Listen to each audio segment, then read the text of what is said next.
Hello, my marvellous sausages. I've been playing the blueprints now for, well, about 20 days game time, and I wanted to put together a beginner's guide, I suppose, to give you some hints and tips as how to make the most of your time here in the mansion. Now, I'm not going to be giving any story spoilers, but I am going to be showing you how to solve a couple of puzzles which are going to be, well, really useful for your playtime with the game. So then, let me spill the beans. Now, I was playing Blueprints for a little while before I realised this, but every time you cross the threshold of a room, that's when you lose your steps. I only thought you lost your steps when you built a new room, okay? So you can see here, going from the main entranceway, going to the outside here, like that's considered a step, and it drops off down to 69. And if I went back in again and crossed the threshold again, it would drop back down to 68, look. So every time you go wandering around the house looking for stuff, bear in mind it's coming from your finite resource pool of steps. Because one of the first couple of times I played it, I was just wandering around like an idiot. So don't make that mistake. Just be aware your steps are every time you go in and out of a room. Now, talking about drafting rooms, there's a couple of things that you need to know as a basic, otherwise you're going to get completely baffled as to what's going on. First of all, if you look in the bottom right-hand corner, I mean the left-hand corner there, it says Blueprint Map. Make sure you bring that up so you know where you're building and where the doors are going to tail off to, okay? Because you can see there, it says the spare room, the door's going off to the west side, but if you look at it on here, it looks like it's going off to the north. So it lays it down according to how it can connect. But the nook here, we're going to see, look, it's going up to the north, okay? And the same can be said for the billiard room. So keeping an eye out on that map in the bottom left-hand corner will let you know exactly where you're going to be building. But also remember that there's 5 spaces across, and the middle space is the antechamber. So you can draw a line down from that antechamber down to the bottom there, and the entrance hall, they both match up. So there's 2 rooms either side of those blocks. So that's the 5 across the bottom, and then you've got 9 levels at the top. That's the 45 rooms. 9 5s are 45, see? That's maths, that is.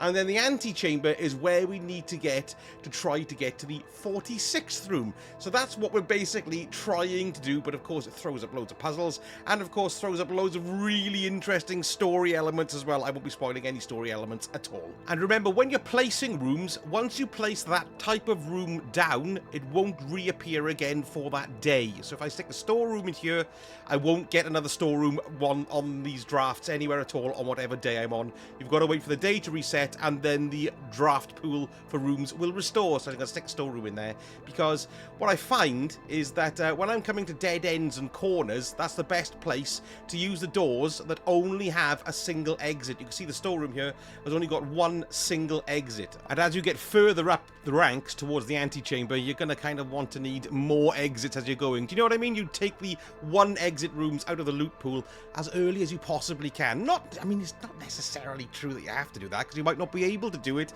because of the way the RNG of the rooms fall.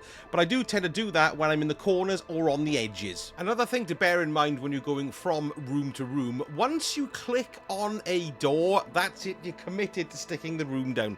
You can't back out and go and have a look for another door that you might prefer to use. So for this one here, I press X to go into it, or whatever the L button is, and I can't back out now. Look, once you have drawn floor plans, you must select one to draft. So it's something that's very, very important to do. You can see I can redraw these floor plans here as well, because we're actually in the drafting room, or the drawing room rather. So make sure you know what you're doing before you go in there. The only kind of exception to this is when a room is locked, because there's another screen that kind of goes in between the drafting room, and when you go to open the door, it'll ask you if you want to use a key. So then you can back out of that if you want to, but that's the only way you'll be able to back out of going through a door. Now, as you progress, you're going to notice the game throwing up the term rank. Some rooms require you to have a certain rank before they activate their special purpose, as it were. So, for example, the dining room, once you've reached rank 8, then you'll be able to pick up a meal in the dining room, and that will give you an extra 20 steps. It's incredibly useful to use. But how do you get to rank 8? Well, all the rank refers to is the level that you get to within the blueprint blueprint itself. So if you count there where the entrance hall is as rank 1, and then it just goes up 2, 3, 4, 5, 6, 7, 8, and 9. And 9 is where the antechamber is. So rank 8 would be the layer just before the antechamber. You just need to build up to that layer to acquire a rank 8, and then that will unlock the meal that you can eat in the dining room, for example. Now, when you're building, you don't have to fill every single square. When I was playing initially, I was trying to fill every single square as I went, and of course I just ran through my steps incredibly quickly there. However, you don't also want to build directly north to the antechamber as fast as you can either, really. The reason why I say that is because you want to gather as many resources as you can, because they're the bread and butter of the game. And what I'm really talking about here are the keys and the gems, because without these you can't build the special rooms with the gems, and you're going to hit lots of locked doors as you go through playing blueprints, and the keys will unlock them. Now, it's worth noting as well, the higher up you go towards the antechamber, the more locked rooms you're going to encounter. So you're going to want to get the rooms and to get as many keys as you can to negate that. Now, once you've drafted a room and you walk in here and you go, hang on a minute, why is that one all boarded up? Maybe my sledgehammer can smash it down. Well, it can't, because what's happened there is, look, if you bring your room up there, you can see the room is actually going onto a wall of the storeroom. So it's got to connect to a door in order for it to be open. Obvious, I know, but if you walk into the room and you look at it without thinking, first of all, you'll probably think it's some kind of secret. But it's not. It just means there's a room on the other side of that wall that doesn't have a connecting entrance. Now, you've got a few shortcuts on your controls here that you need to use in order to make your life a bit easier. First of all, if you tap the right trigger, that'll bring up your blueprints, that'll show you your map, the inventory you've got, and any accumulation of items that you may have, or any permanent additions you've had too. We've also got the outer room there. I will show you about that in a moment. It's very, very important and not at all spoilery. Next, if you tap the right bumper button or the right button on your Xbox, it'll bring up a directory of the rooms you've already opened, and it'll give you an idea how many times you've drafted it, how rare they are, you know, and what kind of room that they are as well. So, for example, I've gone to room 0 to 12 there. You can see I've unlocked the entrance hall, billiard room. I can go into the walk-in closet. It shows me that it's a blueprint, it's a dead end, it's got a standard rarity, and I've drafted it 3 times. So this is very handy to see kind of how many rooms you've got left. Look, you can see I've got 1, 2, 3, 4, 5 I haven't unlocked there. Let's have a look at 13, 24, quite a few there. So as I go down, you're going to see a lot more rooms that are going to become available to become unlocked. So you have an idea of how many you've got left to go, even though quite obviously there's 45, if you've been paying any attention whatsoever. And the other control you're going to find incredibly useful is the sprint button. Right, it's not really a sprint, it's more a sort of light jog. Yes, so if you hold down the left trigger, look, he'll be able to jog back and forth a little bit quicker than your standard saunter, I like to call it. He doesn't saunter, he strolls. So there we go. Don't forget to hold on your left trigger if you're running back through the house and you're looking to throw all your steps into the bin. Now, a nice room combo to have is this. This is the security room. Okay, you can see it's just there. And now in the security room, you've got a computer terminal. And if you go into the computer terminal, you can change certain security settings as well as do a few other things. But if you want to go into the keycard system, and then you want to make sure then your keycard system settings, look, put the security level as high, okay? Now what that means when it's high, it basically means that you're going to get more keycard security doors. E.g., you should expect to see 1 or 2 security doors with a low setting, or 5 or 6 with a high setting. Now you need security keycards to unlock these, okay? But if you set that to high, and confirm the settings there. I'd also set the offline mode to unlock. That's what I've been doing at the moment. But anyway, now the room that you need to have as well as the security room to make this useful is the utility closet. You can see I've just got one there, look. Okay, so I'm going to walk out to my utility closet. It's just off the bedroom here, thanks to the steps, and go to the breaker box. Now what you got as your first option there is the key card entry system is off. So we're having a higher instance of security keycard doors, but the keycard system is off. So they're basically going to be default unlocked. And you're going to save yourself some keys by doing that, particularly as you get up to the higher levels. So that's very handy, yes. And also this utility room breaker box. Now there's the vac indicators there. I'm not going to solve that puzzle for you, but there are lights on and off for the gymnasium, the dark room, and the garage. If you leave the lights on in the dark room, then you draft a dark room, you'll be able to see very interesting little clues in there. And the garage is very useful as well to have power to it, because it means you can open the garage door and go outside, okay? So that's a very useful little tips for you too there. And as an example, look, you can see that it spawned a security card key door for me, but there's no key card required. Look, we can just go straight in. Marvellous. Be careful putting down red rooms, because they have a negative effect on you. So for example, you can see here I got a chapel. So I'm going to lay the chapel down here because I want the direction of it. But I'm going to lose 1 gold coin every time I go into the chapel. And there are other rooms as well that are even worse. So for example, you've got the archives here. It's unusual to turn up. I've only drafted it 4 times. But while drafting, we will no longer be able to see all 3 of your potential floor plans. So you'll be able to draw out of 3, but you won't be able to see what one of them are because it's archived. So that's a complete nightmare. And the weight room, this is terrible. It's rare, thank goodness, but if you draft it and you go straight into it, you lose half your steps. Avoid that one like the plague. Oh yes, and be very wary about drafting the furnace, because you might think to yourself, well, I'll get this out of the way earlier on, but look what it does. It says you are more likely to draw red rooms while drafting. That is horrendous. If you're short of keys, I'd advise that you draft a garage, because there's 3 keys in the garage that's easy to pick up as soon as you go in. Look, they're hanging on the side there. So it's a nice influx of keys there as well. Now, there are some other secrets within the garage, because look, you can't open the door there, but once you do open that door, you can walk to the outside of the property and back round to the entrance, which is very, very interesting.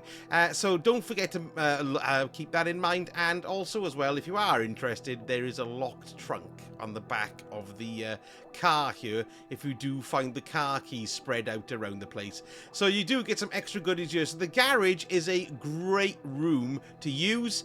If you want to open the garage door, however, remember you have to build the utility room so you can switch it on by using the breaker box, and that way you can open the door, because all you're doing is supplying power to the garage, which I think is a great little room to use, yes. And one other thing I want to point out about the garage, I've only ever had it appear on the west side of the diagram of the blueprint, so that may be the only place that you're going to get it. Possibly you might get it on the east side, but remember it has to have a big door exit for you to be able to walk out. And talking of positioning, some rooms will only pop up on certain parts of the blueprint. They won't be available to you on other parts. And the best way to illustrate this is to come to the hallways, look. So you've got your passageway, which will go everywhere else. But look, we've got a west wing hallway. So that's only going to appear on the west-hand side of the map, and you've got the east wing as well. That's only going to appear on the east side, so you can determine that to go from the center. So on the entrance hall there, so anything to the left of the entrance hall is the west, and anything to the right of the entrance hall is the east.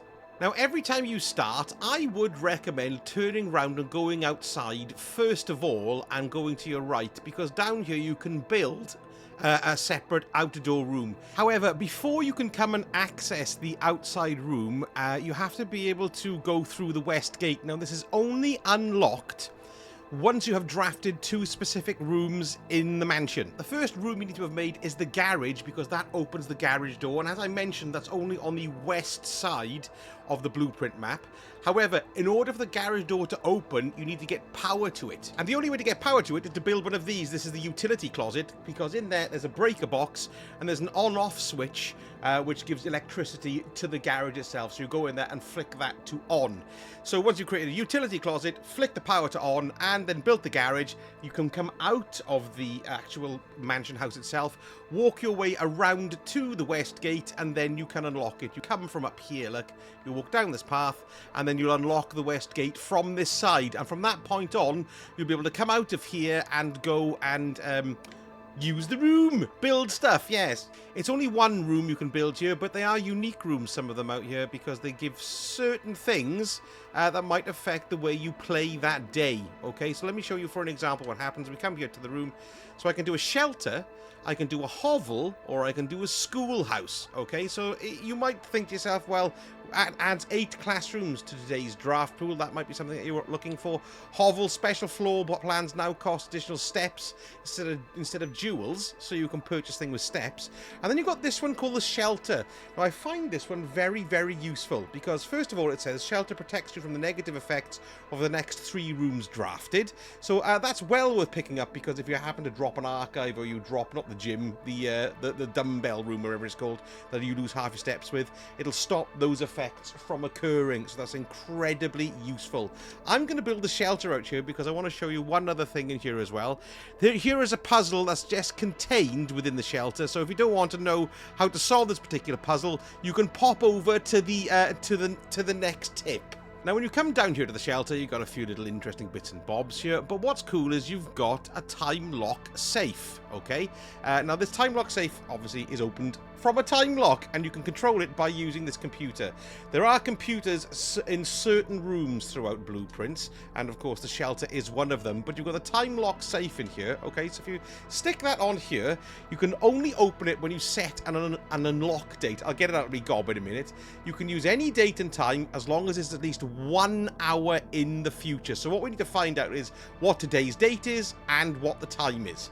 Now, to figure out today's date, we need to go back here and we need to log into the network, okay? Now, there's a password for the network that you find out as you're going through, and I may as well tell you what the password is because it's not much of a secret. It's Swan Song. There we go, password accepted, because you need to find it as you're going, but it's quite easy to find. Jester, here's a hint, you'll need a magnifying glass. And what you want to do then is go down to the staff services, okay? And once you're in the staff services, you want to go to staff announcements. And then this shows you the day that you arrived in the house, in which case it's November the 7th. Now, what you need to do then is add on the amount of days that you've been here onto that. But remember, it includes November the 7th. So if you've been here for 10 days, actually what you want to do is add on 9 days to get today's date, because it's including November the 7th in that amount of days that you've gone on, okay? So day 1 is in this essence November the 7th, day 2 is November the 8th. So to find out how many days you've been in here, bring up your blueprint, and you can see here that it says 18 days. So what's that going to be then? So 18 plus 7 is 25, but don't forget we're including, so that would be November the 25th, but we're including the 7th as the first day. Right, so we need to drop that down to November the 24th. So that's today's date, November the 24th. So I'm just going to pop that in. There we go, November 24th. I'm just going to confirm that for a minute. And then the next thing we need to find out now is what the time is. Now, you've probably noticed there's clocks absolutely everywhere around Blueprints. So the best way to go and find out what the time is you can run back up to the shelter here. And there is a clock on the outside of the house. Remember, you lose steps every time you go over a threshold as well, so it might not be worth your while just going through the gate. Just hang on back here. We should be able to read the time from here anyway. Look, it says there, if I'm looking at that right. Oh, I'll do it for the sake of the game. What am I talking about? It says 3:45, okay? So, it says it's got to be at least an hour in the future, and you can only set it on the hour. So I can't set it as 4 o'clock because that's only 15 minutes in the future. So I need to get back down there and set it to 5 p.m. And then once it reaches 5 p.m. game time, it should unlock the time lock for us. So let's get down there quickly. 5 p.m. please, because the game time does pass reasonably quickly as well. Remember, that clock is continuously moving. So we'll just jump back in. We'll go here. Let's get the 5 o'clock in. There we are, we know our date is correct, and we just want to put the time in as 5 p.m. Confirm, bang. So, we have to wait now till 5 p.m. for the time save to unlock, and there's a 4-hour window then from when it unlocks for it to remain unlocked. So make sure you don't forget about it. So give yourself a reminder of some description. So what we need to do now is wait until 5 o'clock. Let's go and have a look in the house. There we go. I've just been standing out here watching the clock turn like an idiot. So now we're going to go back to the shelter and see if the time lock has opened. Hey, there we are. Look, the safe has opened. So it contains a gem, and it also contains one of the fabled red letters. Now, if you found that you've come to the end of the day and you're nowhere near completing it, and you think to yourself, well, I'm just going to bring up my blueprint and call it a day and end it there. If you do have any squares that you can still access, I had a couple here from the den, I had the kitchen and the courtyard and the guest bedroom, but I had blank squares, so I went in there and just drafted rooms in those squares, just in case it throws up further clues. Or maybe you might be able to draft a coat room, or a coat rack, or a coat store. What do you call the bloody thing? The coat check, that's the one, because you can store one item in there and then you can retrieve it on another day, and it'll stay in the coat check until you build another coat check and take it out the other day. So it doesn't have to be the next day, it can be any other day. So for example, if you were wanting a shovel, that'll be very useful. It would have been interesting to see if I could store other items in there as well, because I've got in my inventory here, I've got the secret garden key. I wonder if I could have stored that in there as well. I'm not too sure, but still, it's worth rebuilding rooms, even if you know you can't complete the day, in case you can do something like that. That's very handy. Sometimes you do collect special keys. Now this one I'm picking up here is the silver key. Unlocking a door with the silver key leads to a room with many doors. So it basically means doors with rooms with multiple doors in it. So these are from a different loot pool from your standard set of keys. So you've got the option to use these separately, and you know that the room you'll unlock there will have more than 2 doors in it. So here we go. We've got a locked door here, so I'll access it. We can use a normal key to open it if you want to, but if we use a special key, in which case we've got a silver key here, the next room should have multiple doors on it, provided, of course. I mean, this one's right at the edge, so hopefully we can have at least 2. We can only have 2 exits on it. Let's see what happens.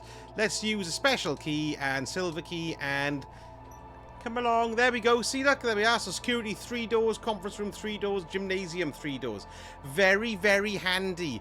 Let's do security. As you get further into it, the workshop becomes a very useful room because you can combine and create items to make something new in your inventory. So you've got various bits and bobs here that you can have a little look at. What's that? I don't even know what that is. This is all new to me. Battery pack provides use to battery-powered contraptions. Excellent. So what we can do in here is you can come to your workbench and you can build stuff out of your existing items. Now, I've heard that if I combine the metal detector and I apply the magnifying glass, it gets me a burning glass, which allows me to light candles and torches. So let me do that. I'm going to assemble that. Go on, do it. Yes. Assemble. Bang. There we go. We've assembled something. Now, it might be quite good to actually store this in a coat check, maybe, and then pick it up another day. Now, apparently, if you do go exploring outside, we've got a place where we can light some torches, which are kind of hidden at the bottom here. Let's have a little look and see if we can find it. Let's go around here. And there's an open tunnelway. Here it is, look. And if we go up the tunnelway here, up the tunnel, we can see we've got, what have we got? Yeah, we've got 2 braziers, if you can barely see. Let's see if we can light them, see what happens. There we go. 1. Ooh, look. 2. Excellent. So if you come down this way then, what we do have here, it's a new room. It's called the tunnel. Always draw tunnels while drafting in this room. So look at that. You found a secret floor plan. Would you like to permanently add tunnel to your drafting pool? Yes. There we go. So we got the tunnel floor pan from coming down here. And the only way to get that, of course, was to create that magnifying metal detector combi. Cool. And you can see this is what a tunnel room looks like. It sort of smashes its way through. Yes, it's quite useful, this. Now, this one's a little bit of a secret, okay? So if you don't want to know it, you can just skip on to the next one. But the chances of you figuring this out, well, I don't know, you're probably much more observant than I am. But this drawing room, you're going to get this pretty early on, the drawing room, and you're going to use it quite a lot as well because it's got 3 entrances.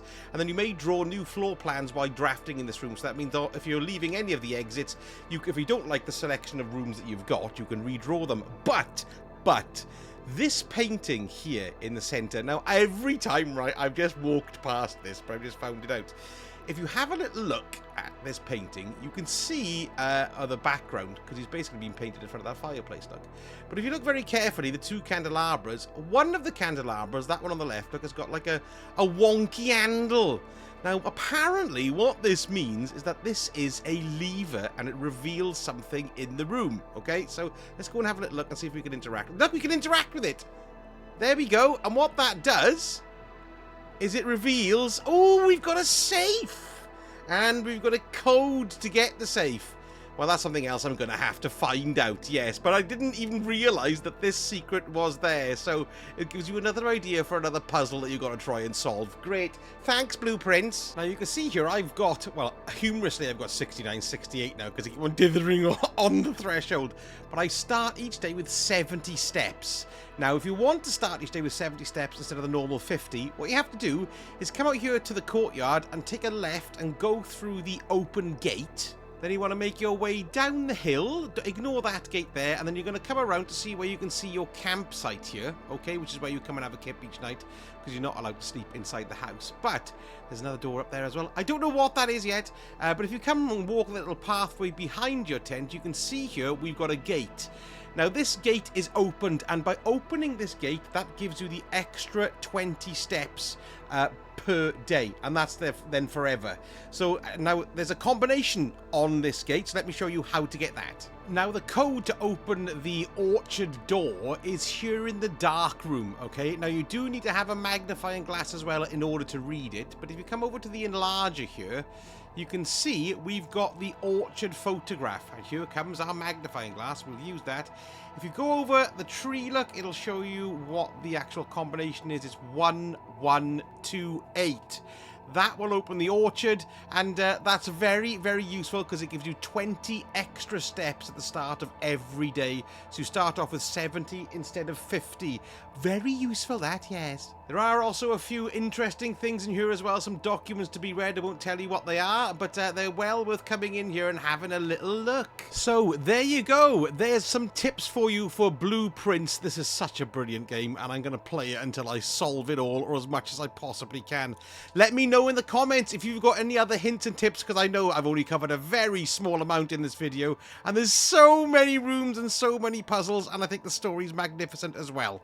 Anyway, folks, that's totally fantastic. Thank you so much for watching, and I shall speak to you all again very soon. Sausage, het. Oh no, it's the blinking billiard room again. My maths killing head brain nonsense rubbish.